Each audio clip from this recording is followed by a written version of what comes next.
Պարոն Աբրահամյան,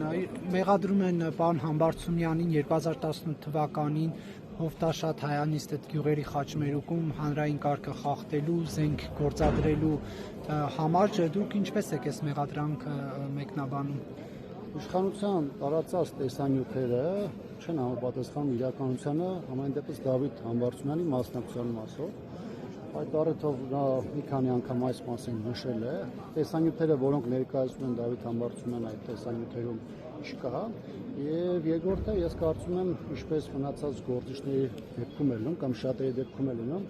իշխանության հույսը մանիպուլյացիայի ծավալների վրա է եւ այն մոտեցման, որ հանրության մի ինչ-որ մաս գոնե դա կընդունի որպես փաստ կամ որպես ճշմարտություն։ Բայց փաստը այն է, որ այն մարդիկ, ովքեր ժամանակին ցուցմունք են տվել նրա այնտեղ ներկայության կամ այն գործողությունները, որոնք վերագրում են Դավիթ Համբարձումյանին, այդ մարդիկ պարզապես հրաժարվել են այդ ցուցմունքներից։